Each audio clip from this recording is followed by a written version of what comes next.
everybody. Welcome back to Crafting and Crime Daily. This is the show where I recap live trials for you. And today we're going to go through some updates of trials that are coming up and one update for a trial that's already happened, but there's more to update you on. But first, coffee. Yeah. You like my elephant cup? This is my favorite cup. Yeah. Working on the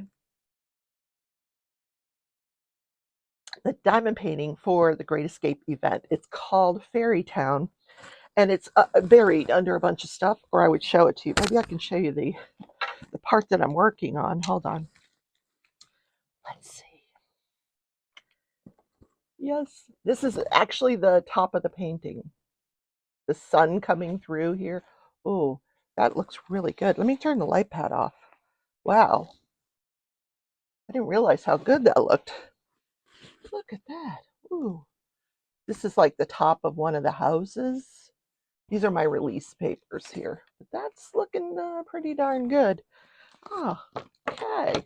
It's very heavy with confetti, which means you have to change colors a lot. And that's all I'm going to say about that.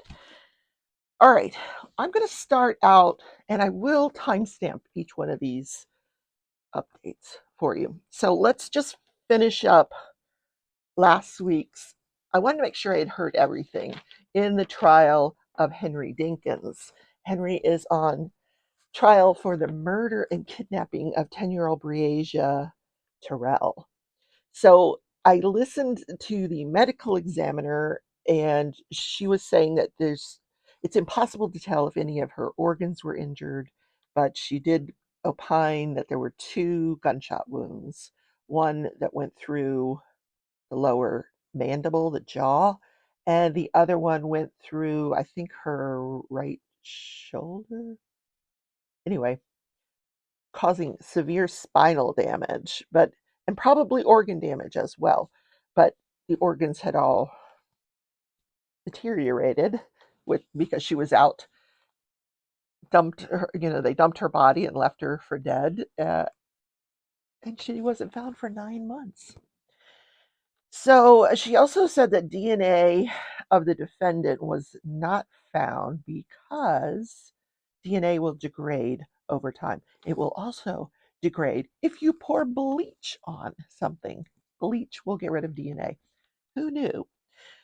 So she showed a pair of shorts that was found on the body of Breasia, and these shorts, they actually looked discolored in certain places, similar to if you would splash bleach on something. And she said you would have expected, if it had faded from the sun over time, over those 9 months, you would have expected the whole pair of shorts to be discolored. But it was just certain areas. Like, you know how when you splash bleach and it goes on your shirt and you get that white spot? This is what it looked like. The other thing I listened to, again, because I just got a sense that I was missing something, is the ballistics expert, the gun. So they found the bullets. One of the bullets that had gone in to her mandible was in her hair. Because when it exited her body, or once her body deteriorated, they were able to find the bullet. It was in some hair. Her hair had shells in it. She liked these little puka shells that she'd put in the end of her braid. That was found at the scene. So they took those bullets and they figured out that they were fired. They were 38 special bullets, and they were probably fired. 38 special is one of a list of guns that those bullets could have been fired through. So then they dredge the pond next to where her body's found, and they find a 38 special gun. And the ballistics guy, he cleans it all up, and he gets it to a point where it can fire. And his opinion was that those bullets could have been fired by that gun. But how do we put that gun in Henry DInkins' hand? We don't. I don't. This is what I was waiting to hear. Did he own a 38 special? We don't know. We haven't been told yet. There's more to come. The prosecution is still putting on their case. Yeah. All right, now I've got a bunch of other stuff to update you on. Let's start with Lucy Letby.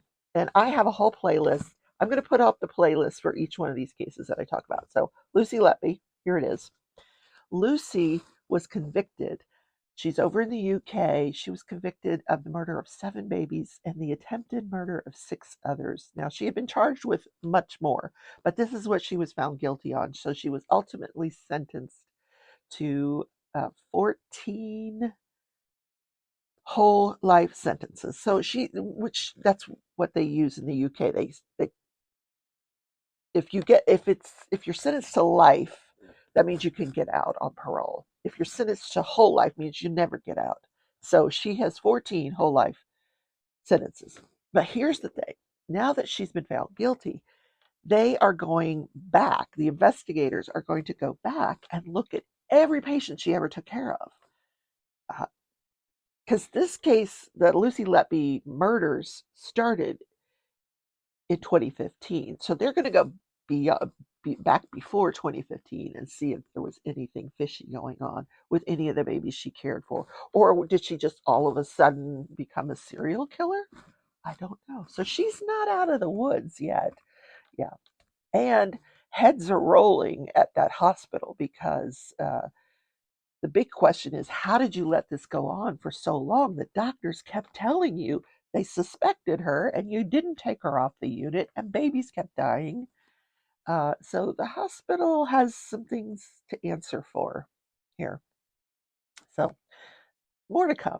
That's Lucy Letby. Then we have the case of Brian Kohlberger. Now, Brian Kohlberger is, we're going to go up to Idaho for that one. Idaho, the Idaho student murders. Did I say Idaho or Iowa? One of those I states. It's Idaho. Yeah, he had a pretrial hearing on Friday. He's charged with the death of the 4 college students in the house that they lived in. We don't have any evidence that he knew any of these people, and they linked him to this crime through a knife sheath. They found the sheath, they found his DNA on the sheath. So at this pretrial hearing on Friday, his defense lawyer was arguing that she was not provided with all of the DNA evidence. I suspect, and here's why, because it looked like there were 4 contributors to the DNA on that knife sheath. 3 were unidentified males, and 1 was Brian Kohlberger. So this attorney wants the DNA from the other 3 unidentified males. And the defense is saying, we don't have it. We gave her everything the lab gave us.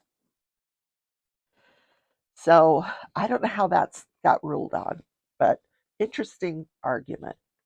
Then their defense, Brian Kohlberger's alibi is, I was out driving. Not good. That is the worst alibi ever, ever. So that trial is scheduled for October, but the defense was also trying to get this thing continued. He waived his right to a speedy trial, which means the trial has to occur within a time certain of his arrest.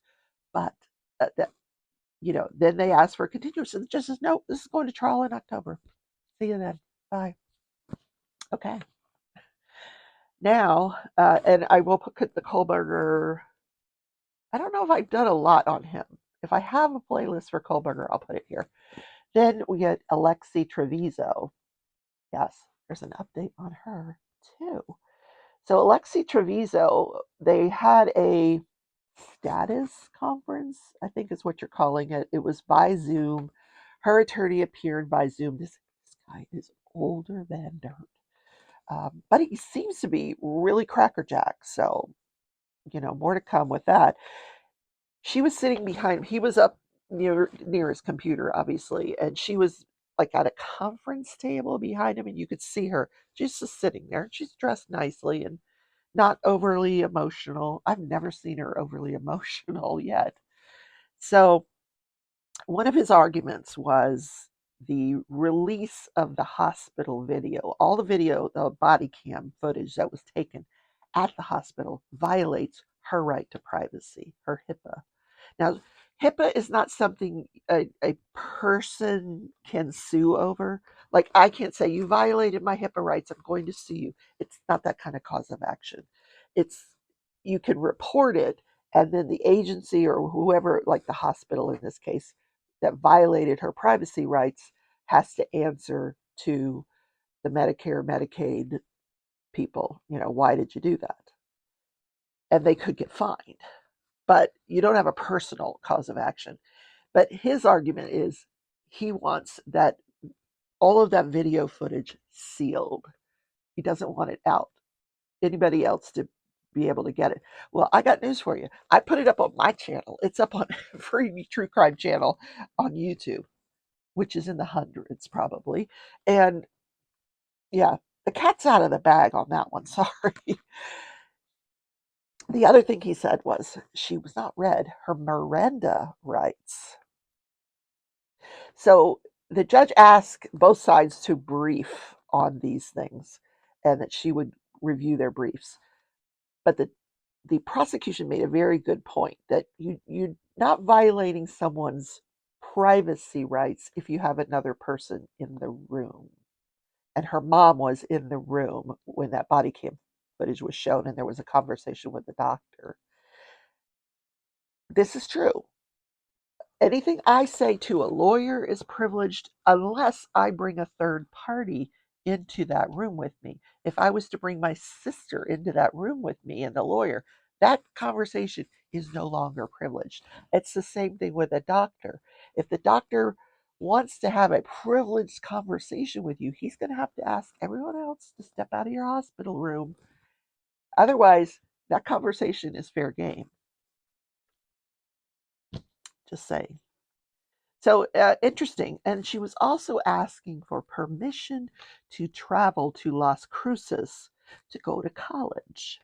And the judge did allow that. So she will be allowed to travel to Las Cruces to go to college, which just happens to be the same college baby daddy's going to. So she's going to hook up with daddy at the college. Well, this time, now that she knows what a pregnancy is, maybe she'll be careful. Maybe she'll try not to get pregnant. There's a thought.